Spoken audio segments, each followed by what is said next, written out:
Hello, fellow book-loving friends. My name is Dee Armstrong. I'm a writer, mom, grandma, teaholic, gardening ninja. And I used to say my grandma name is Lolly, but now I'm starting to wonder if that was a little lame. So I took that out. Tell me, guys, if you think should I include my grandma name? I don't know.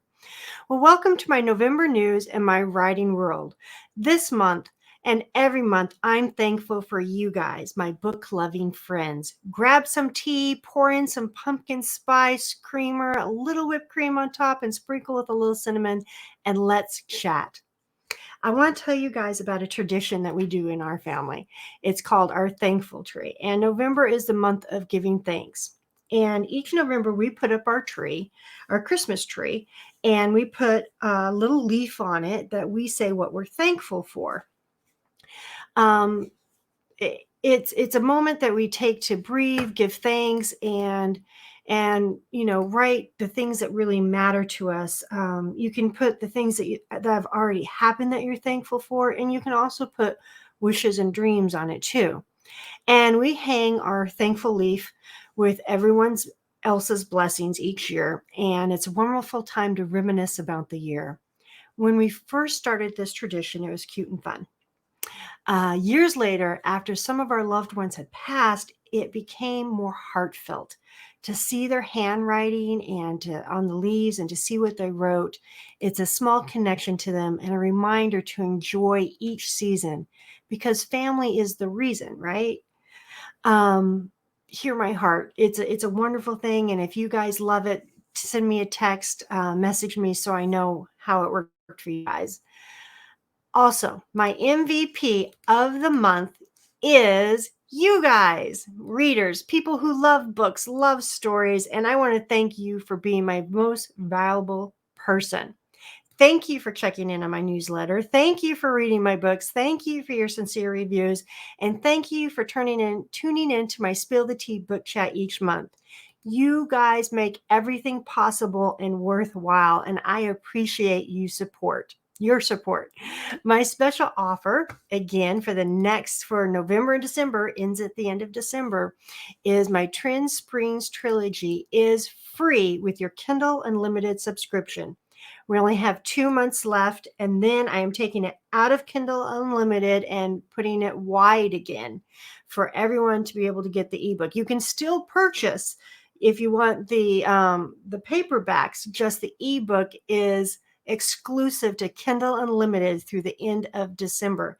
And I would like to thank the reader who emailed me because it wasn't clear enough how this was a free offer in my newsletter, and I have fixed that up so that it is crystal clear that is free with Kindle Unlimited.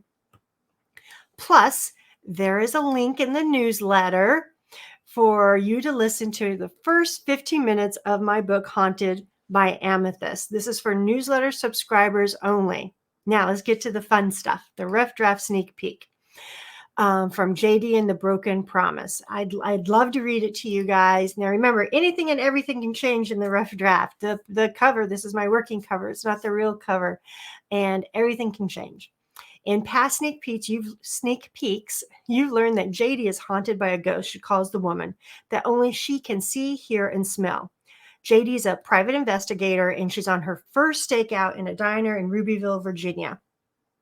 It's after midnight, and JD was at the diner because she was supposed to give the location of a guy who had skipped bail. And when he came into the diner, he was just this huge, gargantuan guy, and she nicknamed him Godzilla Kong.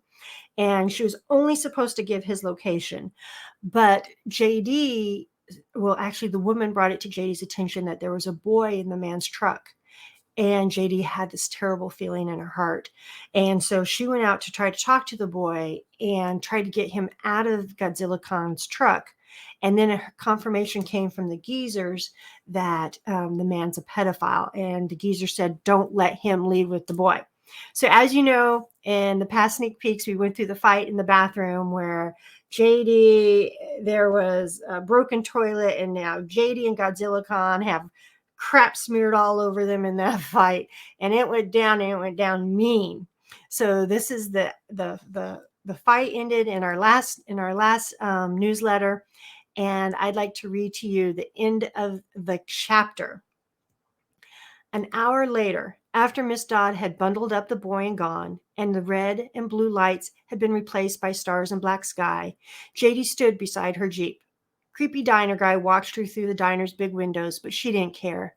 She stripped down to her bra, panties, and boots, balled up the sewage-smelling clothes in her equally filthy jacket, and tossed them on top of empty candy wrappers and pop cans in the passenger seat. She climbed behind the wheel and started the car.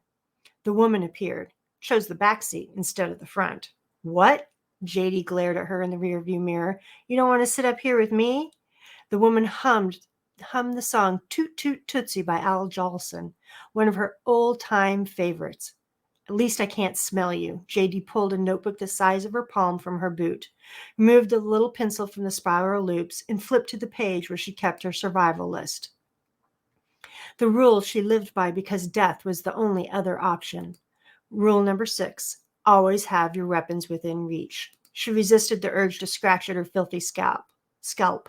Reach, that's lame. She erased the last 2 words. Always have your weapons ready.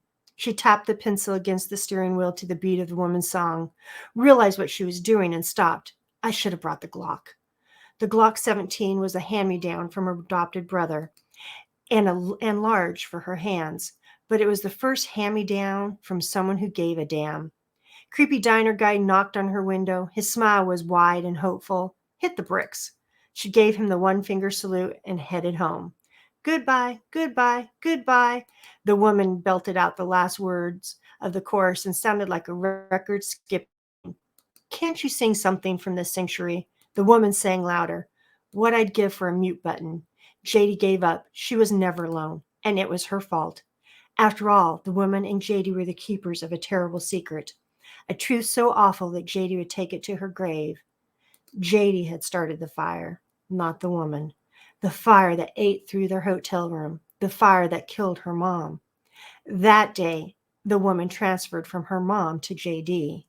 That day, JD became an orphan. That day, JD realized that she should never have kids because she'd never pass the woman on to someone she loved. Thank you for reading and thank you for listening. That's the end of the first chapter of JD and the Broken Promise. Again, it is a sneak peek, and anything and everything can change. Let's go to our Spill the Tea book chat. Now, in October, we spilled on When I Found You by Brenda Novak. And thank you, Dewana, for joining me. I had a lot of fun. I hope all you guys did too. If you missed it, there's a link in the newsletter, or you can find it on YouTube. Our winner was Laura G. Yay! She won a signed copy of When I Found You by Brenda Novak and a signed copy of Visions of Emerald by me. Thank you, Laura, for checking in. Facebook message me with your address, and I will get those books right out to you. Now, on November 13th at 2 p.m. Eastern, we are getting into the Christmas spirit and spilling on Dear Santa from the Queen of Christmas Stories, #1, New York Times best-selling author Debbie Macomber. Then on December 11th, we are spilling on, at 2 p.m. also, continuing the Christmas spirit and spilling on Keep Me Warm at Christmas by Brenda Novak. Watch live by joining my Facebook group, Dee Armstrong's Book Loving Friends, or on YouTube or on my Facebook page. Now, guys, I decided to open it up from just my author group. I wanted more people to join in, but that is going to be limited. I really wanted this to be a special treat, a special live treat for the people who are in my Facebook author group. But let's get some more book loving friends and enjoy Spill the Tea together. Now, as always, I feel that school is never out for the pro, and I'm always learning. And if you're a writer or an aspiring writer, learn with me in a live webinar at Lawson Writers Academy. Margie Lawson is teaching on writing fresh voices that convey real life emotion. It's 2 hours out of your month that will improve your writing. And all of you know that I absolutely love, love, love Margie Lawson. She has a giving spirit. She has helped me with my own writing when I helped me to believe in myself when I kind of crashed and burned in a ditch. in my writing world. So please check her out. If you're a writer, she is really wonderful and very inspirational. If you haven't already joined my Facebook group, Dee Armstrong's Book Loving Friends, I don't know what you're waiting for. Come on over. Let's have fun. Let's chat. Let's spill the tea and let's talk everything books. And if you ask me, I'll probably spill on my own stuff. So I'm a terrible secret keeper when it comes to my own books. If you love my trilogy, please leave a review on Amazon. It makes a huge difference for authors. Oh, okay. And I'm going to say, I never thought I'd be posting to YouTube, but I understand that there's some bell. There's a little bell up in the corner that I'm supposed to ask you to ring so that you get notifications. Would you ring the bell and give me a couple likes on YouTube? I would love it. Absolutely love it. I enjoy hearing from readers. It's a bright spot in my day. Well, you guys, that's it for me, Dee, and my November news. I thank you for being a book loving friend. I love sharing with you, wishing you health and happiness and happy reading. As always, you'll find me writing on the porch. Hugs. Bye for now, everyone.